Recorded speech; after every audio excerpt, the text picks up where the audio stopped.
The communication came through every human colony, every space station, every ship drifting in the void between stars. The message was simple, brutal, and delivered with the arrogance that only comes from absolute certainty of victory. Ambassador Sarah Chen stood in the emergency session of the Terran Council, her hands trembling as she read the translation aloud. The Zephyrian Empire, rulers of 3 spiral arms and conquerors of 1,000 worlds, had spoken. Their words echoed through the chamber like thunder before a storm. Humans of the scattered worlds, the message began. Your expansion ends now. Your colonies will be absorbed into our empire. Your military will be disbanded. Your leaders will kneel before King Vorthak the Unconquerable. You have 72 standard hours to surrender completely, or we will demonstrate why no species has ever successfully resisted our might. The chamber erupted in chaos. Counselors shouted over each other, some demanding immediate military mobilization, others calling for diplomatic negotiations. Sarah watched it all with growing dread. She had studied the Zephyrians for years. Their empire stretched across vast swaths of the galaxy, built on the bones of civilizations that had once thought themselves mighty. General Marcus Rodriguez slammed his fist on the podium, silencing the room. We have 300 worlds, 2 billion people, and the most advanced fleet humanity has ever built, he announced. But the Zephyrians have 10,000 worlds, over 1 trillion subjects, and technology that makes our best ships look like children's toys. The numbers were staggering. Intelligence reports painted a picture of absolute dominance. The Zephyrians possessed energy weapons that could crack planets, ships the size of cities, and an army that had never known defeat. Their king Vorthak had personally led the conquest of the mighty Andromedans, a species that had ruled space for millennia before humanity even discovered fire. Dr. Elena Vasquez, head of xenobiology, stood slowly. We've studied their previous conquests, she said quietly. The pattern is always the same. Ultimatum, resistance, complete annihilation of military forces, followed by centuries of slavery for the survivors. The Corvani tried to negotiate. The Zephyrians glassed their homeworld as an example. The Stellar Federation launched a preemptive strike with everything they had. It lasted 6 hours. Sarah felt the weight of history pressing down on the chamber. Humanity had spread across the stars in just 3 centuries, driven by curiosity, determination, and the simple refusal to stay confined to one small world. They had overcome impossible odds before, survived plagues, wars, and the harsh reality of space itself. But this was different. This was extinction. The holographic display showed the approaching Zephyrian fleet. Thousands of massive dreadnoughts, each one larger than Earth's moon, moved with terrible purpose toward human space. At their head flew the flagship Eternal Dominion, a vessel so vast it had its own gravity well, home to King Vorthak himself. Our scouts report they'll reach the outer colonies in 6 days, Admiral Lisa Park reported grimly. Their forward elements are already jamming our long-range communications. Colony 7 went dark 3 hours ago. Young Counselor David Kim stood up, his voice steady despite his pale face. Then we have a choice to make. Do we kneel and hope they're merciful, or do we show them what humans do when cornered? The vote was unanimous, not because they believed they could win, but because surrender wasn't in their nature. Humanity would fight, even against impossible odds, even when facing the masters of the galaxy itself. As the council dispersed to prepare for war, Sarah remained behind, staring at the star charts. Somewhere out there, King Vorthak sat on his throne aboard the Eternal Dominion, already planning the division of human worlds among his generals.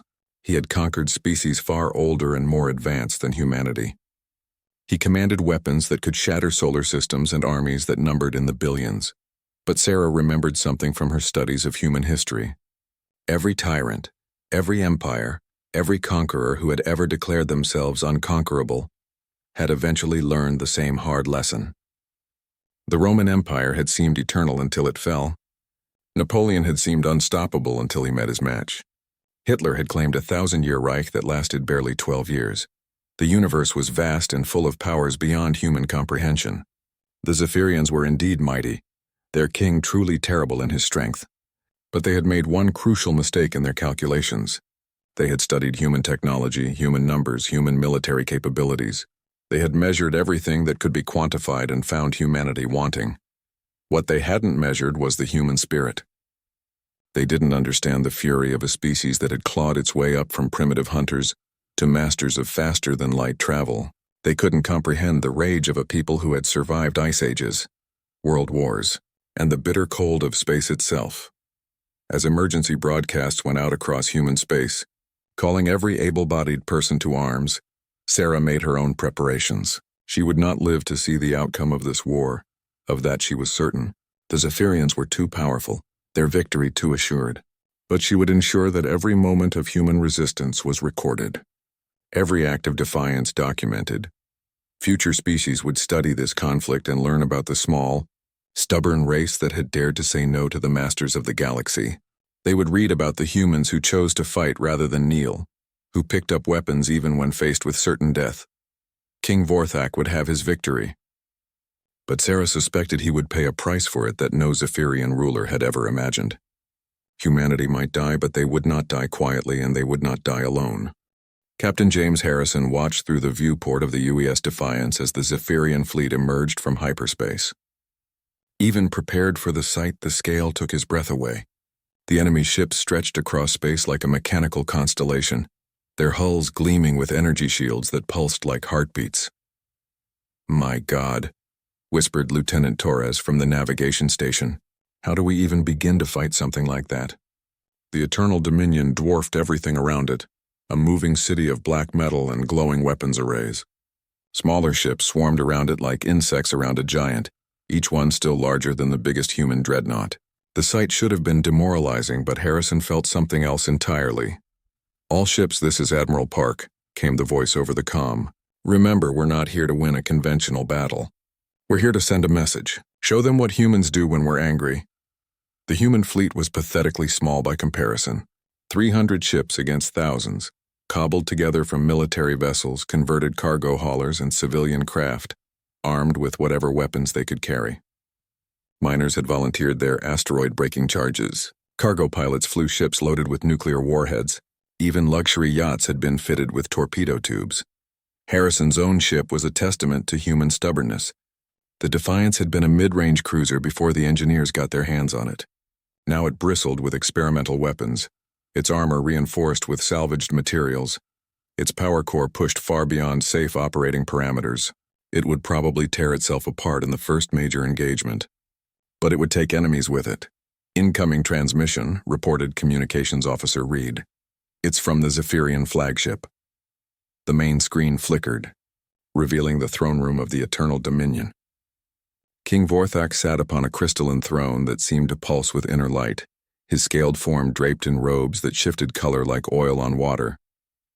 His 4 arms gestured dismissively as he spoke, golden eyes reflecting centuries of absolute authority. "Humans," his voice boomed through translation software.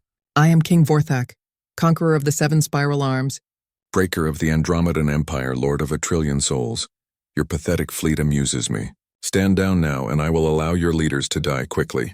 Continue this foolishness, and I will ensure your species remembers pain for generations." Admiral Park's response came through on all channels, broadcast to both fleets.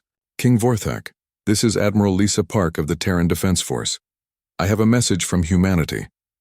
Her voice was calm, professional, almost conversational. "Go to hell." The communication cut off. For a moment, space seemed frozen in time. Then the Zephyrian fleet began to move. The first exchange of fire lit up the void like a miniature star being born. Zephyrian energy beams lanced across space, each one capable of vaporizing a city. They struck human ships and met something unexpected. Instead of the quick destruction Vorthak's forces were accustomed to, the human vessels absorbed punishment that should have annihilated them instantly. "Adaptive armor holding," reported Chief Engineer Kim over the ship's intercom. "Those fancy energy weapons of theirs are being absorbed and redistributed. We can't take this forever, but we can take more than they expect." Human ingenuity had produced what human industry couldn't. Unable to match Zephyrian firepower, they had focused on survival. Adaptive armor plating shifted and flowed, spreading impact across entire hull sections. Redundant systems kept ships fighting even after suffering catastrophic damage. Emergency repair drones swarmed over damaged sections, buying precious minutes of combat time. The Defiance shuddered as a Zephyrian beam weapon struck its port side. Harrison felt the deck plates beneath his feet grow warm as the armor absorbed and redistributed the energy. On the tactical display, he watched the enemy beam actually making his ship stronger, feeding power to auxiliary systems. "Return fire," he ordered. "Target their energy projectors." Human weapons were crude by Zephyrian standards, but they were unexpected. Kinetic projectiles accelerated to significant fractions of light speed, nuclear warheads that could crack asteroids, and experimental plasma cannons that turned matter into pure energy. More importantly, they were weapons the Zephyrians hadn't encountered before, designed by a species they had underestimated. The first Zephyrian ship to die came as a shock to both fleets. The UES Vengeance, a converted cargo hauler, rammed straight through the shields of a Zephyrian cruiser and detonated its nuclear payload. The explosion tore through both ships, but it proved something crucial. The enemy could bleed. "All ships concentrate fire on damaged vessels," Admiral Park commanded. "Don't let them repair and regroup." The human tactics were savage and wasteful by galactic standards. Instead of elegant energy exchanges at vast distances, they closed to point-blank range and fought like berserkers. Ships rammed enemy vessels when their weapons failed. Crews manually detonated nuclear charges rather than allow their ships to be captured. Fighter pilots flew their craft directly into Zephyrian weapons arrays. King Vorthak watched the battle from his throne, his forearms gripping the crystalline armrests. This wasn't how conquests were supposed to proceed. The humans should have broken at the first exchange of fire, their primitive vessels cracking like eggs against Zephyrian might. Instead, they fought with a ferocity that reminded him uncomfortably of ancient wars, before civilized species had learned proper conduct in battle. "My lord," reported General Thurvok, his tactical officer, "we're experiencing higher than expected losses. The humans are employing suicide tactics. Their ships are configured for maximum damage rather than survival." "Then destroy them all," Vorthak snarled. "Show them the price of defying the Empire." The order went out, and the full might of the Zephyrian fleet concentrated on the human forces. Energy beams that could level mountains struck fragile human ships. Missile barrages that could destroy space stations hammered adaptive armor until it finally failed. One by one, human vessels died in nuclear fire, but they didn't die quietly. Each destroyed ship took enemies with it. Each falling crew member was replaced by another volunteer, willing to die for the simple right to exist. The defiance lasted longer than Harrison had expected, its experimental weapons tearing holes in Zephyrian formations until a concentrated barrage finally overwhelmed its defenses. As his ship broke apart around him, Harrison activated the final protocol. The ship's computer core, containing detailed scans of Zephyrian technology and tactics, launched toward a hidden relay beacon. Somewhere in human space, other commanders would study this data and learn from humanity's first battle against the Empire. The human fleet died to the last ship, their resistance lasting barely 4 hours against the assembled might of the Zephyrian Empire. By any reasonable measure, it was a complete defeat. King Vorthak had lost fewer than 100 vessels while destroying every human ship in the engagement. But as reports flowed in from across the battle zone, something nagged at the king's consciousness. The humans had fought like no civilized species he had ever encountered. They had willingly died rather than surrender, chosen destruction over submission. In 4 hours of combat, they had inflicted more damage on his fleet than most species managed in months of resistance.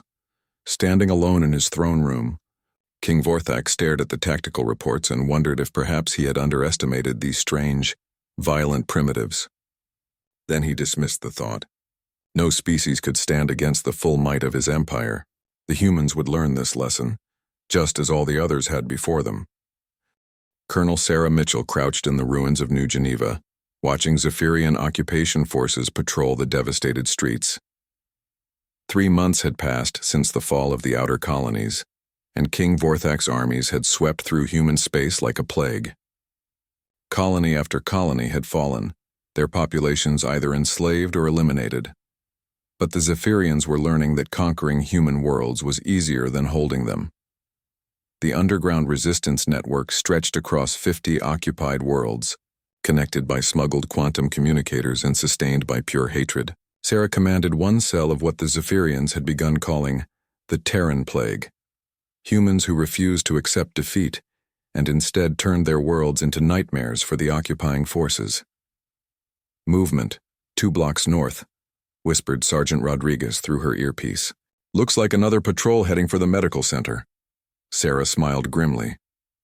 The medical center had been their target for 3 days, ever since intelligence revealed it contained captured human scientists forced to work on Zephyrian weapons projects. The rescue would be dangerous, but leaving their people in enemy hands was unthinkable. The Zephyrians had conquered 1,000 worlds, but they had never encountered anything quite like human guerrilla warfare. Most species, once defeated in open battle, accepted their fate and integrated into the Empire.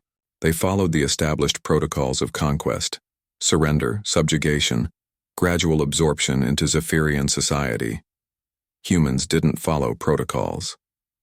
Sarah's team moved through the underground tunnels that honeycombed New Geneva's foundation. The city's original builders had never imagined their subway system would become a highway for insurgents, but human adaptability had turned peaceful infrastructure into instruments of war. Hidden weapons caches, concealed communication hubs, and safe houses occupied every dark corner of the underground. The resistance had learned from Earth's bloody history. They studied the tactics of every successful insurgency, from ancient guerrilla campaigns to modern urban warfare. Where the Viet Cong had used jungle terrain, humans used the complex infrastructure of their own cities. Where the French resistance had sabotaged Nazi supply lines, human cells targeted Zephyrian logistics networks. Target acquired, reported Private Chen from her sniper position. Zephyrian commander, looks like a sector leader based on the markings. Sarah hesitated. Killing the commander would send a message, but it would also trigger massive retaliation against civilian populations. The Zephyrians had made their policy clear. For every occupation soldier killed, 10 humans would be executed. It was a brutal calculus, but one the resistance had learned to work with. Negative on the kill shot, Sarah decided. We need him alive. Intelligence suggests he knows the location of the primary detention facility.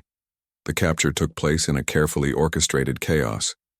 Explosions rocked the eastern district as demolition teams destroyed a fuel depot, drawing patrol units away from the medical center. In the confusion, Sarah's team struck fast and hard, overwhelming the reduced guard force and extracting both the human scientists and the Zephyrian commander. Back in the underground base, Dr. Elizabeth Warren looked exhausted but defiant. She had been captured during the fall of Research Station Alpha, forced to work on improving Zephyrian energy weapons. They made us watch recordings of conquered worlds, she told Sarah during debriefing. Hundreds of species that just gave up fighting. They can't understand why we won't do the same. The captured Zephyrian commander, General Zervok, sat in restraints that had been specifically designed for his species' physiology. His forearms were secured individually, and his scaled hide showed signs of the neural disruptor that had been used to subdue him. When Sarah entered the interrogation chamber, his golden eyes burned with frustrated rage. You cannot win this war, human, Zervok hissed through the translator. Your resistance only prolongs the suffering of your people. Surrender now, and King Vorthak may show mercy. Sarah pulled up a chair and sat down across from him. General, let me tell you something about humans. We're stubborn. When someone tells us we can't do something, we tend to take it personally. She activated a holographic display showing resistance activities across the occupied territories. Burning Zephyrian supply depots, derailed transport convoys, assassinated collaboration officials, and liberated prison camps painted a picture of coordinated insurgency that spanned multiple star systems. Your empire has conquered advanced civilizations, General. Species with technology that makes ours look primitive. But I bet none of them ever turned every single city block into a potential ambush site. I bet none of them ever made your soldiers afraid to walk down empty streets. Zervok studied the tactical displays with growing unease. The resistance wasn't random terrorism. It was sophisticated asymmetric warfare conducted by a species that seemed to specialize in impossible odds.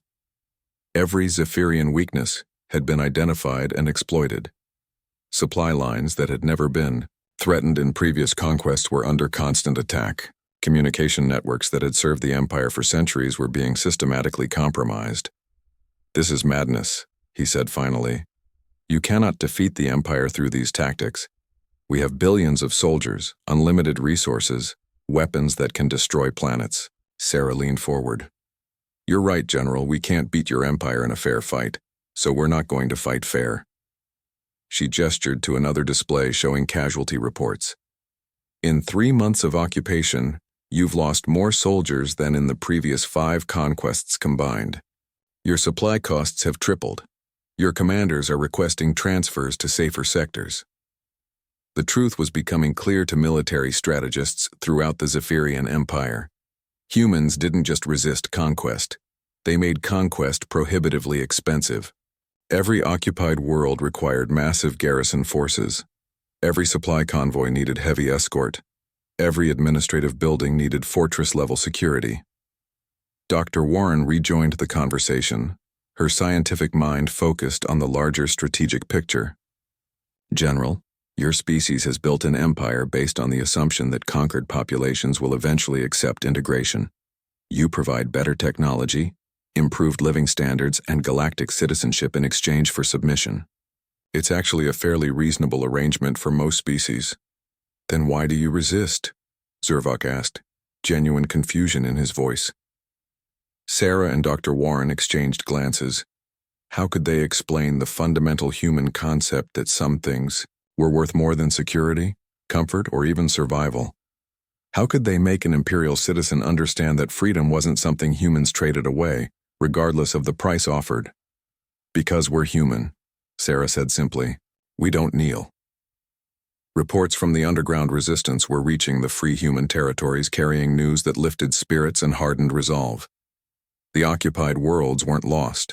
They were bleeding the empire dry. Every Zephyrian soldier, tied down in garrison duty, was one less available for further conquest. Every resource spent on suppressing insurgency was a resource not available for expanding the empire.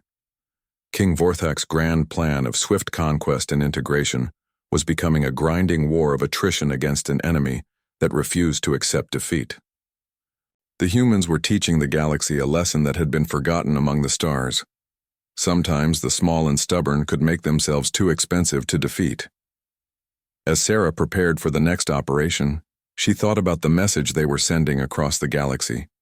Every successful ambush, every rescued prisoner, every small victory against impossible odds was proof that empire had limits. The Zephyrians might rule the stars, but they couldn't rule the human spirit. And somewhere in free space, the remainder of the human fleet was learning, adapting, and preparing for the next phase of a war that everyone said they couldn't win. Admiral Chen Wei stood on the bridge of the UES Phoenix, humanity's newest and most dangerous warship, as it drifted silently through the asteroid field of the Kepler system. 6 months of desperate innovation had produced something the galaxy had never seen before. A human vessel specifically designed to hunt Zephyrian dreadnoughts. The Phoenix looked nothing like traditional human ships. Its hull was angular and predatory, covered in adaptive armor that could shift configuration during combat. Experimental gravity manipulators allowed it to change direction instantly, while breakthrough plasma weapons provided firepower that could threaten even Zephyrian capital ships. Most importantly, it was fast enough to choose when and where to fight. Target confirmed, reported Lieutenant Commander Kim from the sensor station. Zephyrian heavy cruiser Dominator, escorting a supply convoy bound for the occupied territories. Chen smiled coldly. The Dominator had been present at the massacre of Titan Station, where Zephyrian forces had executed 3,000 human civilians as punishment for resistance activities. Today, the crew of that ship would answer for their crimes. The development of ships like the Phoenix represented humanity's greatest strength, the ability to learn and adapt at speeds that amazed other species. While the Zephyrians relied on technological superiority that had remained static for centuries, humans innovated constantly. Every defeat taught them something new. Every captured enemy system was reverse-engineered and improved upon. Dr. Sarah Okafor, the chief designer of the Phoenix project, watched the tactical displays from her position in the engineering section. All systems nominal, Admiral. The gravity drive is stable, plasma cannons are charged, and the new shielding is operating at full efficiency. The breakthrough had come from studying captured Zephyrian technology and combining it with uniquely human innovations. Where the Empire used brute force energy projection, humans developed precision targeting systems. Where Zephyrians built massive, heavily armored ships, humans created vessels that could strike and disappear before the enemy could respond. "Begin the approach," Chen ordered. "Let's show them what humans have learned." The Phoenix dropped out of stealth mode just long enough to fire a full plasma salvo at the Dominator. The enemy ship's shields flared as they absorbed energy that should have been impossible for such a small vessel to generate. Before the Zephyrians could respond, the Phoenix had shifted into a different attack vector, its gravity drive allowing impossible maneuvers. Captain Threx of the Dominator watched in amazement as the human ship seemed to dance around his vessel, striking from multiple angles while his gunners struggled to track their target. This wasn't the crude, desperate fighting his forces had encountered during the initial invasion. This was precise, lethal, and terrifyingly effective. "All weapons concentrate fire on that ship," Threx commanded, but the Phoenix was already gone, repositioned behind one of the convoy vessels. When Zephyrian weapons tried to track it, they risked hitting their own forces. The battle lasted 20 minutes and ended with the complete destruction of the Zephyrian convoy. The Dominator died last, its massive hull cracking under concentrated plasma fire that penetrated shields the Empire had considered impenetrable. As escape pods launched from the dying ship, Chen made a decision that would echo across the galaxy. "Open a channel to the escape pods," she ordered. Captain Threx's image appeared on the main screen, his forearms gripping emergency restraints as his pod tumbled through space. His expression showed the shock of a predator who had suddenly become prey. "Captain Threx," Chen said formally, "you are guilty of war crimes against the civilian population of Titan Station. However, humanity does not execute prisoners. You and your crew will be taken to a neutral facility, where you will be treated according to the laws of war." The transmission ended, but its message would spread throughout the Zephyrian fleet. Humans might be ruthless in combat, but they maintained honor toward defeated enemies. It was a concept that many Zephyrian commanders found more unsettling than human ferocity. News of the Phoenix's victory reached resistance cells across occupied space, carried by quantum communicators that had been hidden throughout the Empire's territory. Colonel Sarah Mitchell, still fighting her guerrilla war on New Geneva, received the transmission with fierce satisfaction. "The tide is turning," she told her assembled fighters. "Our fleet is learning, adapting, becoming something the Empire can't handle.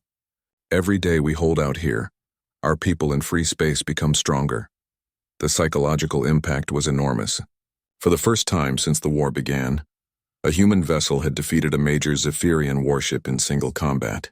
The myth of Imperial invincibility was cracking, and word spread through both human and alien populations that the conquerors could be beaten. King Vorthak received the battle reports in his throne room aboard the Eternal Dominion, his golden eyes studying tactical displays that showed an increasingly troubling pattern. Human resistance was evolving from desperate defiance into effective military opposition. Their new ships were faster and more maneuverable than anything in his fleet. Their weapon systems were advancing at impossible speeds, and their tactics were becoming increasingly sophisticated. "My lord," reported Admiral Kelthon, his chief naval commander, "we're facing a type of warfare our empire has never encountered. The humans are not fighting to hold territory or protect fixed positions. They strike, destroy, and disappear. Our conventional responses are inadequate." Vorthak's four fists clenched around his throne's armrests. In his centuries of conquest, he had never faced an enemy that became stronger through defeat. Most species either collapsed quickly or fought desperately with declining effectiveness. Humans did the opposite. They learned from every loss and returned with improved capabilities. "Double the garrison forces on occupied worlds," he commanded. "Increase patrols in all sectors. These hit-and-run attacks must be stopped." But even as he gave the orders, Vorthak understood the trap he was falling into. Every soldier assigned to garrison duty was one less available for offensive operations. Every ship protecting supply lines was one that couldn't be used to expand the Empire. The humans were forcing him to fight their kind of war, one where his superior numbers became a liability rather than an advantage. Dr. Okafor's next message to the resistance networks contained technical specifications that would change everything. "We've cracked their shield harmonic," she reported. "Every Zephyrian ship uses the same basic energy matrix. We can build weapons specifically designed to penetrate their defenses. The information spread through human space like wildfire, reaching hidden shipyards where engineers worked around the clock to build more ships like the Phoenix. But more importantly, it reached the underground workshops on occupied worlds, where resistance fighters began constructing weapons that could threaten Zephyrian armor and personal shields. As Chen prepared the Phoenix for its next mission, she reflected on the nature of the war they were fighting. The Zephyrians had expected a traditional conquest: quick defeat, submission, integration. Instead, they had awakened something primal in humanity, a determination that grew stronger with each defeat. The Empire ruled through overwhelming force and the acceptance of conquered populations. But humans refused to accept conquest, and their refusal was spreading to other species. Intelligence reports suggested that several previously subjugated worlds were experiencing their own resistance movements, inspired by human defiance. The Phoenix jumped to hyperspace, heading for its next target.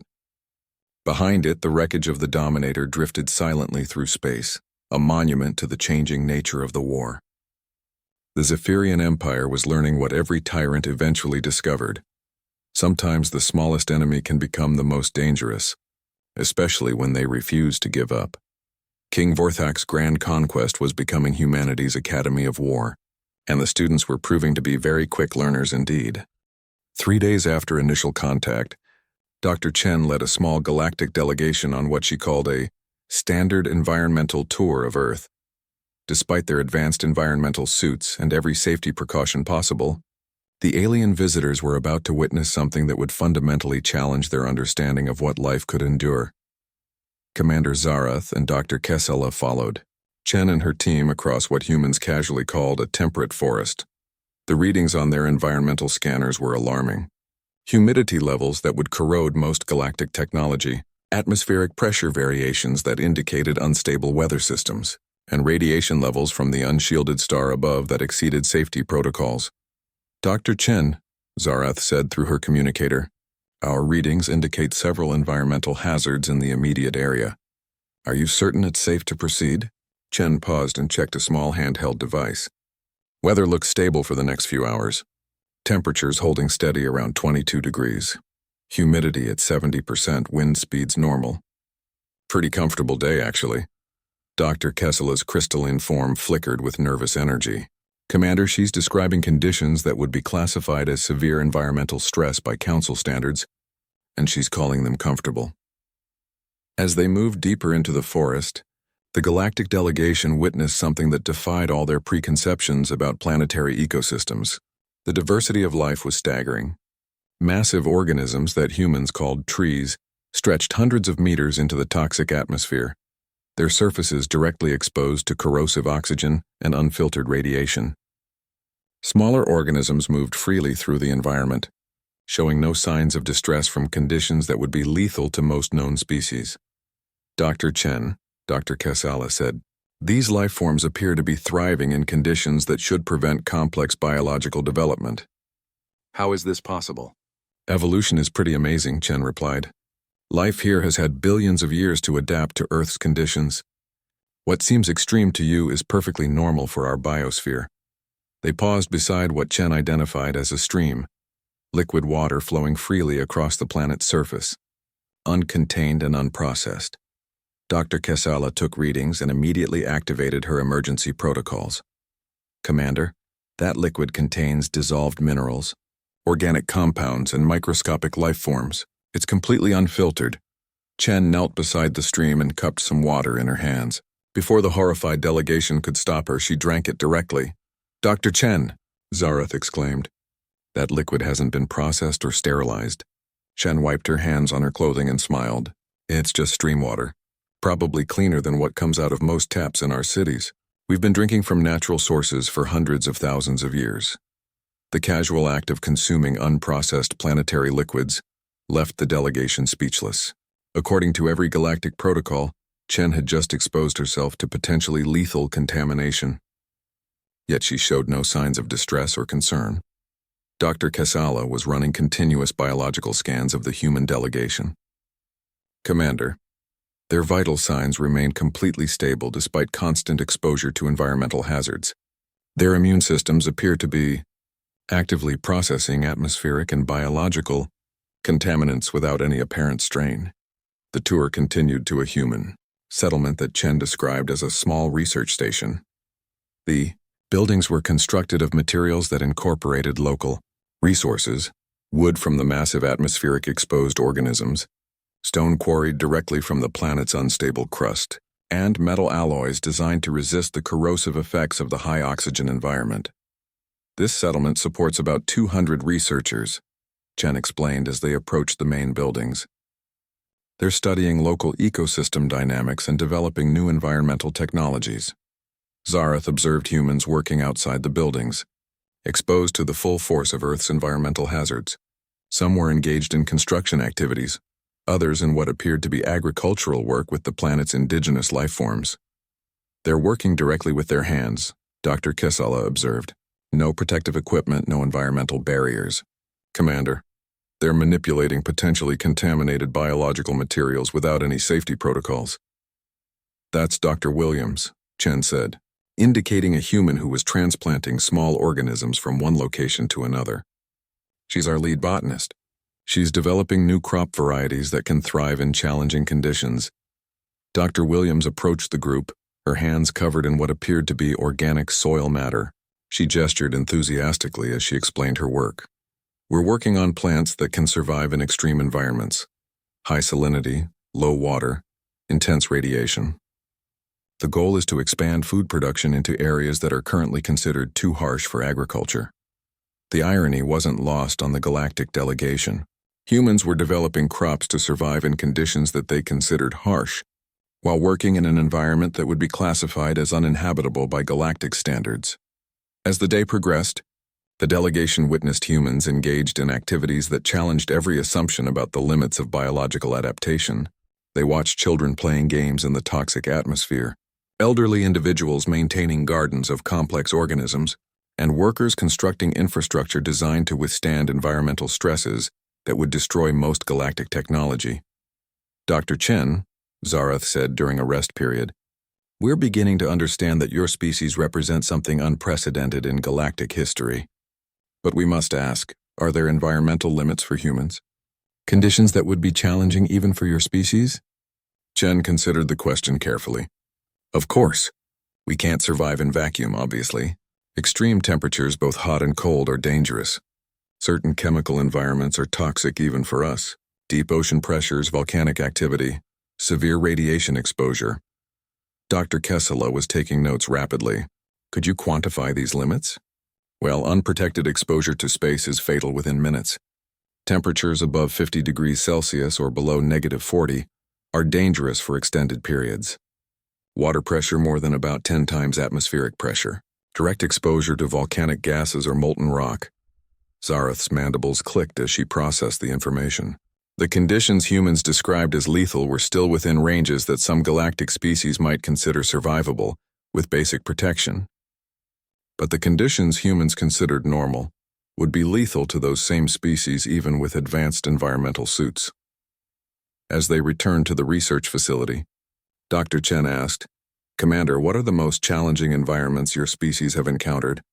We'd be interested to learn about the limits of galactic exploration. Zarath considered how to answer. The most hostile environment the Council had ever successfully explored was a planet with twice normal gravity, 15% oxygen atmosphere, and moderate temperature variations. Compared to Earth, it would be considered a mild tropical paradise. Dr. Chen, she said finally, I think we need to completely reconsider our understanding of what constitutes a challenging environment. Chen smiled. Well, if you're ever interested in seeing more of Earth, we have some really spectacular environments to show you.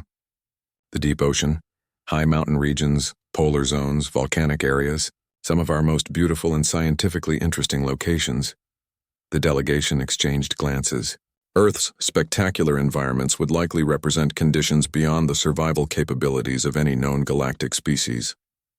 As they concluded the day's tour, Zarath realized that humanity didn't just live on a death world.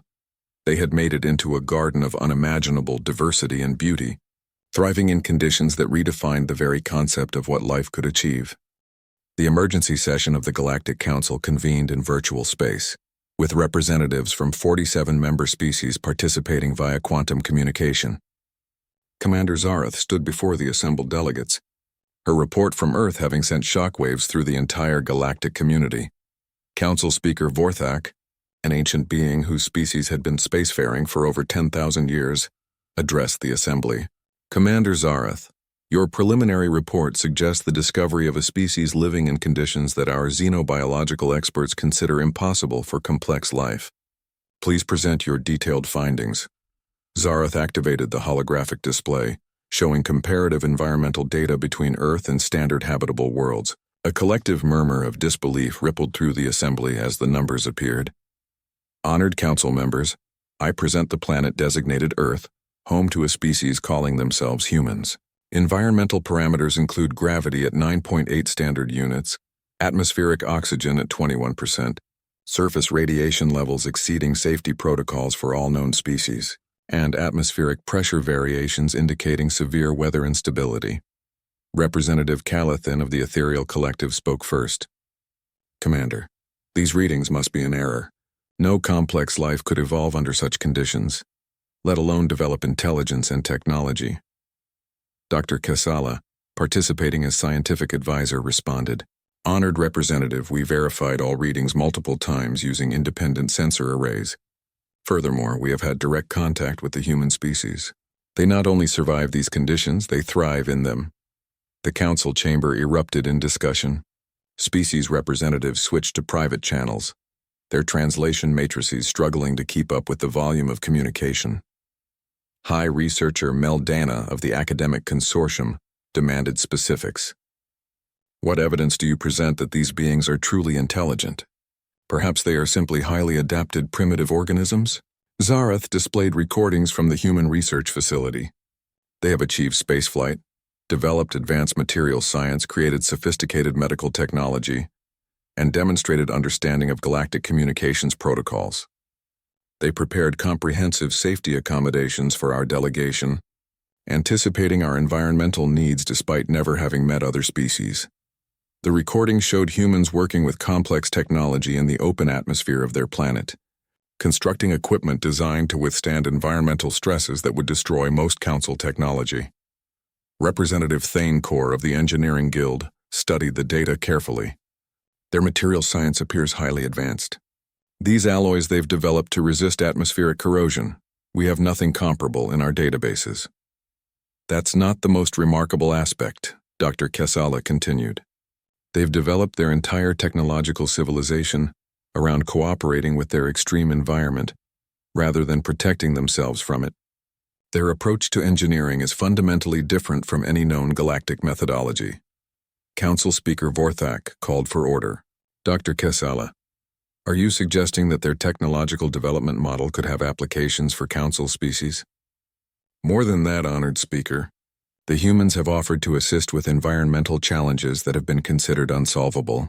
Their expertise in extreme environment adaptation could revolutionize galactic exploration. Representative Zintar of the Exploration Corps leaned forward.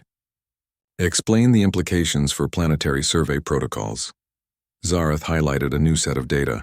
If human environmental tolerances represent possible parameters for complex life, we may need to recalibrate our entire understanding of habitable worlds. Planets we've classified as uninhabitable might support thriving ecosystems. The weight of the revelation settled over the assembly. For 3,000 years, galactic civilization had operated under strict environmental parameters that defined the limits of habitable space. Earth's existence suggested those parameters were catastrophically conservative. High researcher Meldana asked, what are the humans' intentions regarding galactic contact? Do they seek membership in the Council? They've expressed interest in cooperation and cultural exchange, Zareth replied. They appeared genuinely excited about meeting other species, though they're concerned about the environmental barriers. Environmental barriers? Questioned Representative Calithin. Dr. Casala explained, the humans are worried that their planet might be too dangerous for other species to visit safely. They've prepared extensive safety accommodations, but they understand that their normal environment would be lethal to most council members.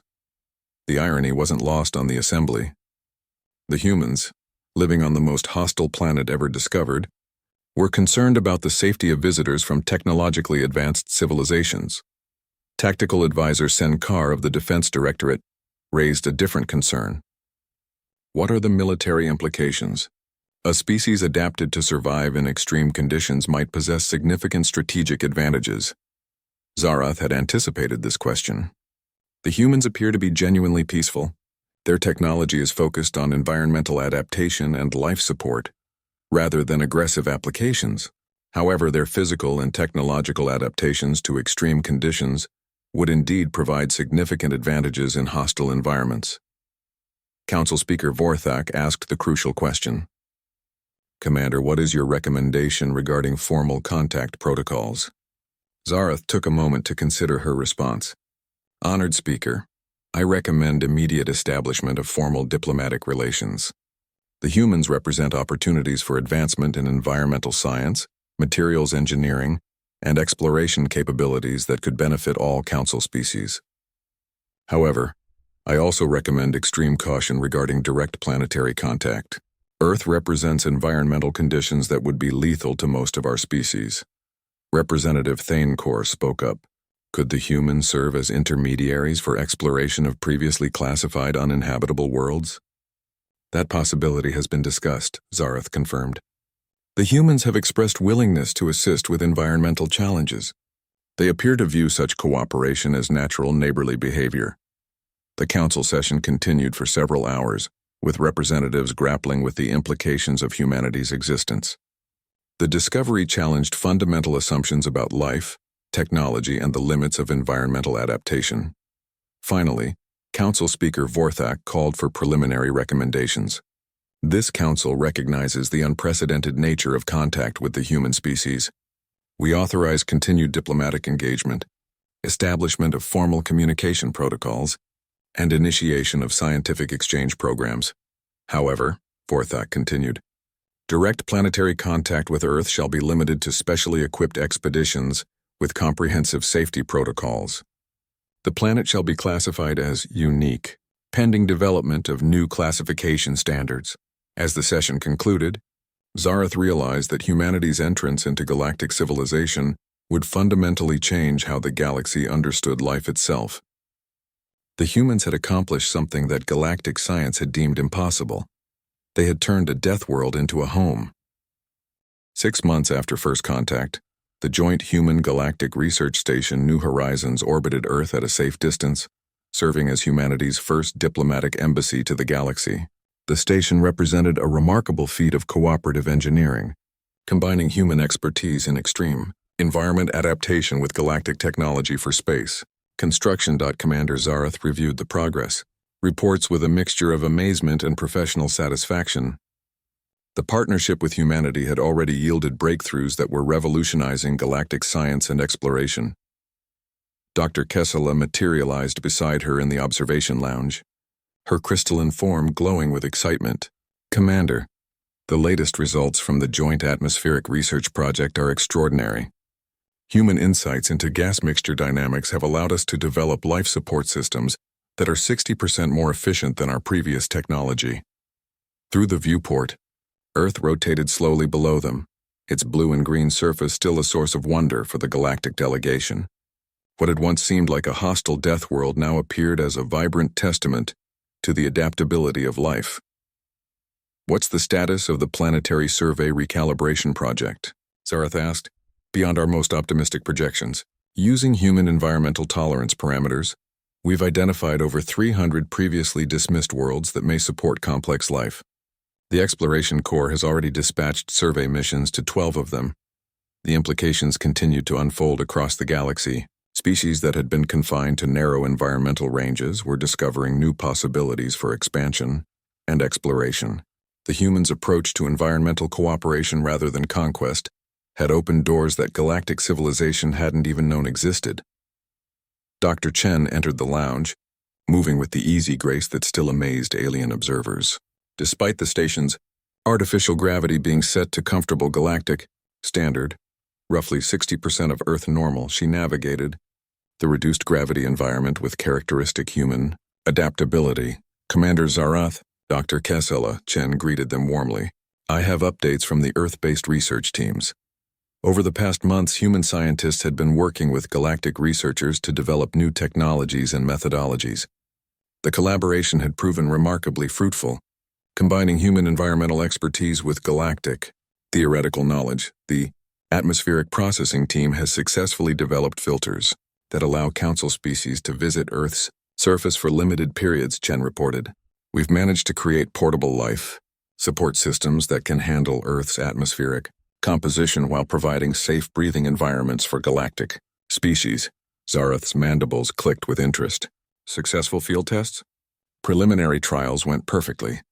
Representative Veltar from the Aquatic Collective was able to spend 4 hours on Earth's surface, visiting our marine research facilities. The experience was apparently quite remarkable for her.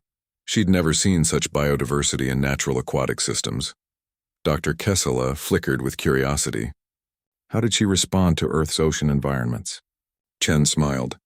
She called them impossibly rich ecosystems and immediately requested extended research partnerships. Apparently, our ocean chemistry provides conditions that her species' homeworld lost due to industrial development centuries ago. The success stories kept accumulating. Galactic species were discovering that Earth's extreme conditions often provided environmental niches that had been lost on their more controlled homeworlds. The planet that had seemed too dangerous to visit was becoming a source of scientific and ecological restoration. Commander, Chen continued, we've also had breakthroughs in the reverse direction. Galactic atmospheric science has helped us develop better life support systems for human space exploration. We're planning our first manned mission to what you call a standard galactic world next month. The mutual benefits of the partnership had surprised everyone involved. While humans provided expertise in surviving extreme conditions, galactic science offered refined atmospheric control, advanced materials science, and precision environmental monitoring that enhanced human capabilities in space. Navigation Officer Torgan joined the group, carrying a datapad with the latest exploration reports. Commander, the survey mission to planet Kepler 442b has returned preliminary results. The humans were correct. The world supports a complex ecosystem despite environmental parameters we had classified as prohibitive for life. Zarath reviewed the data. Kepler 442b showed gravitational fields, atmospheric composition, and radiation levels that had caused the planet to be dismissed as uninhabitable decades earlier. The new survey revealed thriving biological communities adapted to those conditions.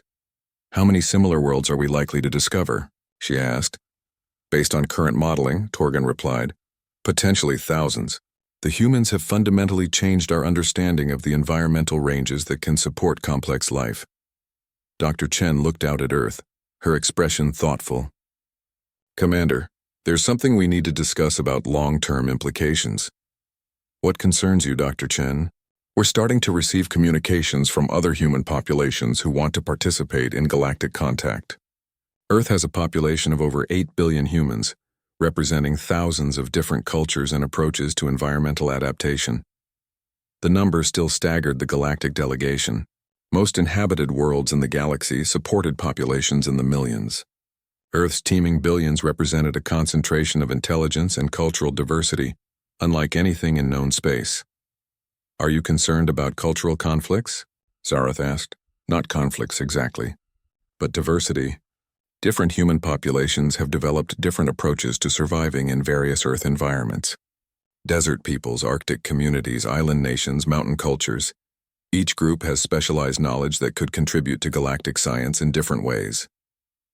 Dr. Kessela's form brightened. You're suggesting that human environmental expertise is even broader than we initially understood? Much broader. Each Earth environment has produced human communities with specialized adaptation techniques. The knowledge base we can contribute to galactic civilization is far larger than our initial contact suggested. As the discussion continued, reports kept arriving from across the galaxy. Joint human galactic teams were achieving breakthroughs in atmospheric science, environmental engineering, biological adaptation, and materials technology. The partnership that had begun with humanity's impossible survival on a Deathworld was transforming into a comprehensive revolution in galactic capabilities. Commander Zarath looked out at Earth one more time, reflecting on how dramatically first contact had changed her understanding of life's possibilities. The planet below wasn't just humanity's home. It had become a symbol of the potential for life to thrive in conditions previously thought impossible. "Dr. Chen," she said finally, "on behalf of the Galactic Council, I want to express our gratitude for humanity's partnership. You've given us not just new knowledge, but an entirely new perspective on what life can achieve." Chen smiled, the expression that had become so familiar to the galactic delegation. "Commander, we're the ones who should be grateful. You've shown us that we're not alone in the universe. After spending so long thinking Earth was normal, discovering that we're unique has been humbling and exciting."